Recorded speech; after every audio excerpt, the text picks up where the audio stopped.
ایک خبر جیل سے آئی ہے اور یہ ذرائع سے آئی ہے کہ عمران خان صاحب نے پوچھا ہے کہ میری جو مذاکراتی کمیٹی ہے انہوں نے میرے ساتھ ملاقات کے لیے آنا ہے، تو اس حوالے سے کوئی ڈیولپمنٹ ہے مجھے بتایا جائے۔ تو عمران خان صاحب کو انتظار ہے کہ ان کی جو مذاکراتی کمیٹی ہے وہ ان کے ساتھ آ کر ملتی ہے تاکہ وہ انہیں مستقبل کا لائحہ عمل دیں۔ مذاکراتی کمیٹی یہ کہتی ہے کہ ہمیں عمران خان صاحب سے ملوایا جائے اور انڈیپینڈنٹ ماحول میں ملوایا جائے، یعنی ہمیں عمران خان صاحب سے ایسے ملوایا جائے کہ جو ایجنسیاں ہیں وہ وہاں پہ کھڑی ہو کر نہ سن رہی ہوں، اور آزاد ماحول میں ہمیں عمران خان صاحب سے بات کرنے دی جائے۔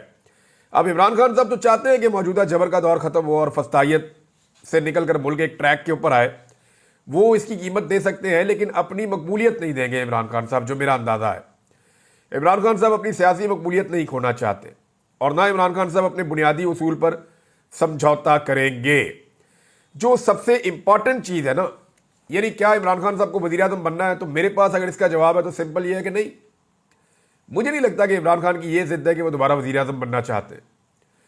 اگر عمران خان صاحب اپنے اس سیاسی کریئر کے اندر صرف ایک کام کر جائیں کہ اسٹیبلشمنٹ کا سیاست میں سے کردار ختم کر دیں، تو یہ ان کا پاکستانی سیاست کے لیے سب سے بڑا کنٹریبیوشن ہوگا۔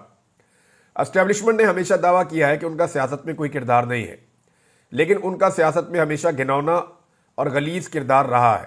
انہوں نے ہمیشہ حکومتیں گرائی، ہمیشہ حکومتیں بنائی، اور اپنے مفادات کے لیے یا اپنے ایک ٹنیور کے لیے، جتنے عرصے کے لیے یہ لوگ اپنی سیٹوں پہ رہتے ہیں، یہ پاکستان کی سیاست کے اندر کچھ نہ کچھ گڑبڑ کرتے رہتے ہیں۔ تو عمران خان صاحب کا ایک بڑا رول یہ ہو سکتا ہے، اگر وہ پلے کر سکتے ہیں پاکستان کے لیے، کہ وہ کچھ نہ کچھ کر کے فوج کو سیاست کے اندر سے باہر نکال دیں۔ یعنی عمران خان کے لیے زیادہ امپورٹنٹ نہیں ہے، 72 سال ان کی عمر ہے، کیا ان کے لیے ضروری ہے کہ وہ دوبارہ وزیر اعظم بن جائیں تو اچھی بات ہے، ان کا یہ حق ہے کہ وہ بن جائیں، کیونکہ وہ اتنے بڑے پولیٹیکل لیڈر ہیں، ان کی اتنی فالوئنگ ہے تو انہیں بننا چاہیے۔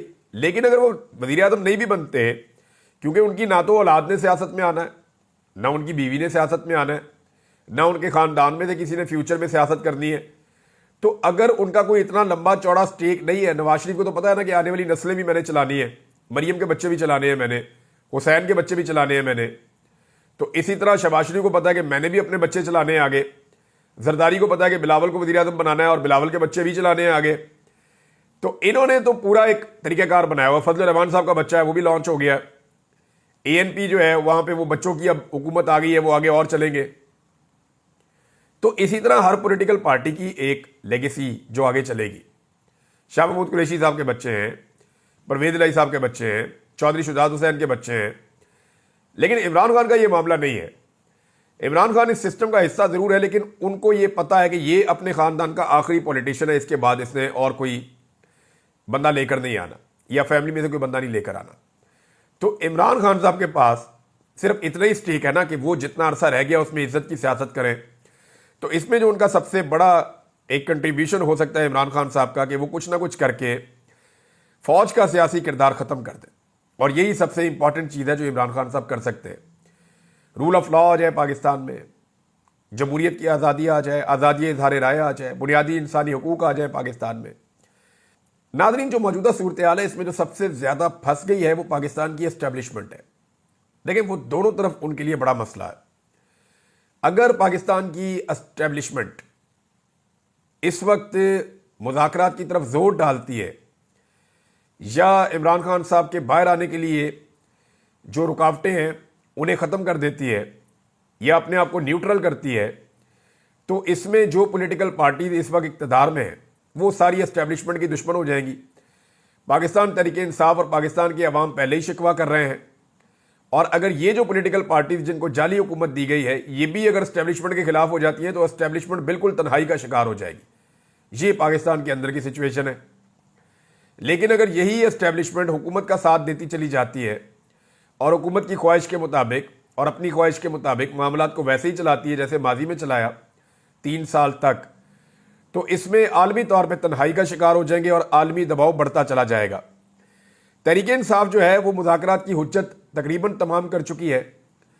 عمران خان صاحب کی ٹویٹ کے بعد اب ایسا دکھائی دیتا ہے کہ شاید حکومت کو ہی اب آگے بڑھنا پڑے گا، اور عمران خان صاحب کو ان مذاکرات کے اندر کوئی کامیابی نظر نہیں آ رہی۔ تو ایسی صورتحال میں وہ اپنی پارٹی کو اگلے احتجاج کے لیے تیار کر رہے ہیں، اور ایک مومنٹم بنایا جا رہا ہے کہ نئی احتجاجی تحریک کا آغاز کیا جا سکے۔ عمران خان صاحب کے ٹویٹ کے بعد پاکستان تحریک انصاف کی لیڈرشپ نے ایک بڑی تگڑی پریس کانفرنس تو کی ہے، مگر ابھی تک جو سب سے حساس معاملہ ہے لاپتہ افراد کے حوالے سے، اس پہ کوئی حکمت عملی سامنے نہیں آئی، اور نہ ہی پاکستان تحریک انصاف اپنے 13 شہداء کو انصاف دلانے کے معاملے کا آغاز کر سکی ہے۔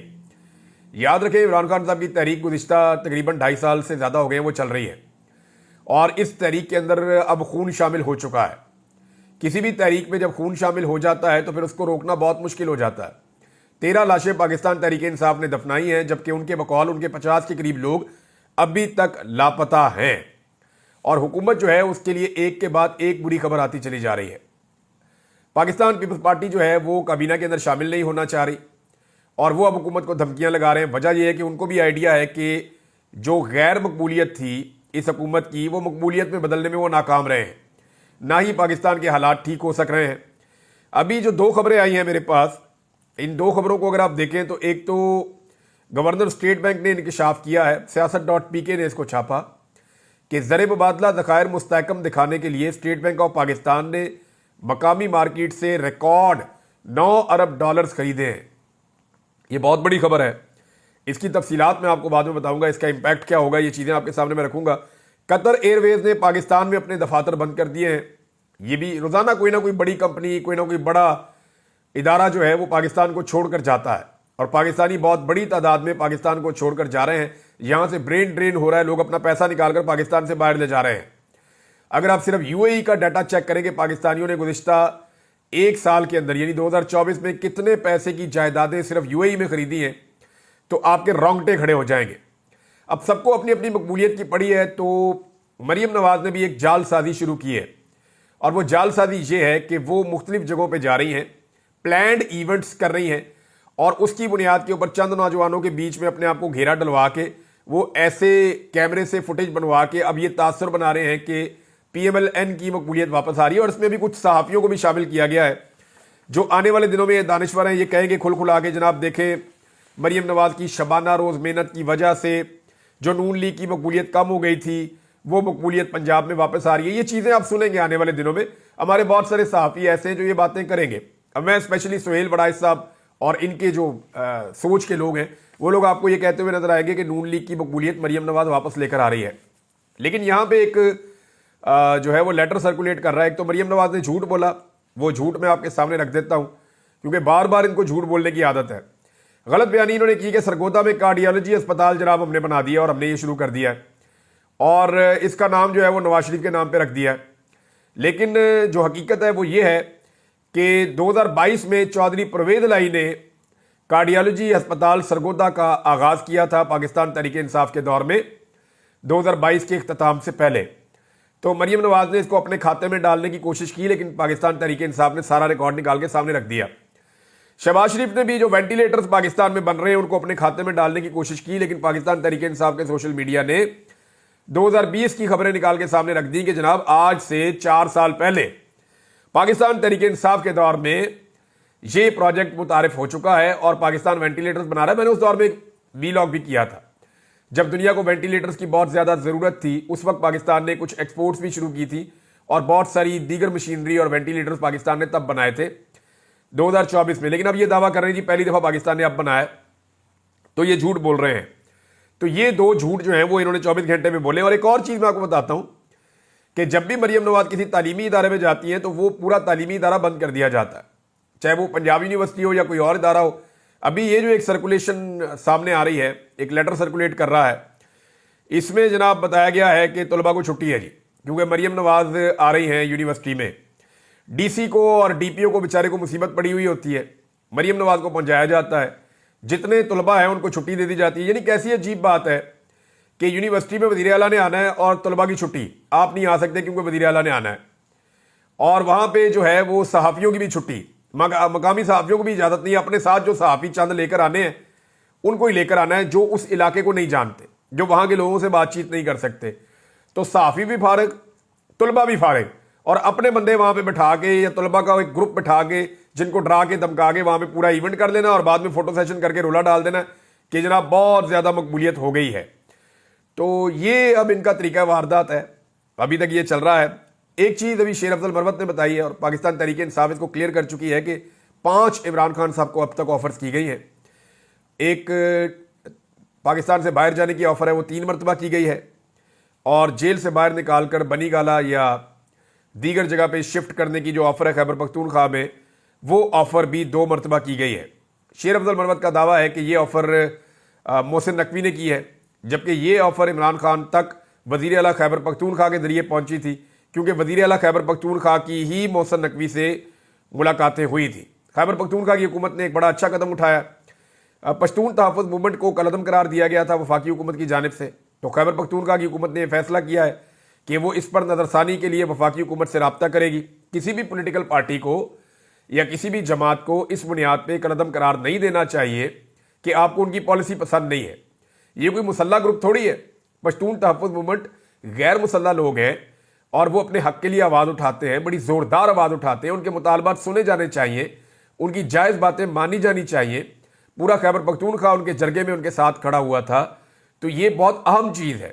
لہذا ان کے اوپر پابندی لگانے کی بجائے ان کے ساتھ بیٹھ کے بات کرنی چاہیے. قاسم سوری کا ایک ٹویٹ ہے جو میں آخر میں آپ کو پڑھ کے سنا دیتا ہوں. ویسے تو ایک لیٹر بھی ہے میرے پاس جو جیل سے قیدیوں نے لکھا ہے، اور وہ جو لکھ رہے ہیں یہ بلکہ زیادہ ضروری ہے. پاکستان تحریک انصاف کے تمام کارکنان نے بھوک ہڑتال کر دی ہے جو پکڑے گئے تھے اسلام آباد سے، اور انہوں نے کہا جی کھانا پینا ہمیں صحیح نہیں مل رہا، کھانے میں کیڑے مکوڑے ہوتے ہیں. دوسری بات یہ ہے کہ 27/11/2024 سے لے کر اب تک ہمیں جج کے سامنے پیش نہیں کیا گیا. غیر قانونی FIR ہے، ہماری ضمانتیں کیوں نہیں ہو رہی ہیں؟ جھوٹ پر مبنی FIR، ظلم کی انتہا ہو رہی ہے. جیل میں 8/9 کی چکی میں 10 بندے بند کر دیے ہیں. پنجاب حکومت اور عدلیہ قانون کے مطابق ہمارے ساتھ پیش آئے. قانون اور آئین کی بالادستی تک ہماری بھوک ہڑتال جاری رہے گی. یہ جناب پاکستان تحریک انصاف کے ورکر جو جیل میں قید ہیں وہ اس صورتحال کا سامنا کر رہے ہیں. ناظرین اب تک کے لیے اتنا ہی. اپنا خیال رکھیے گا، اپنے اس چینل کا بھی. اللہ حافظ.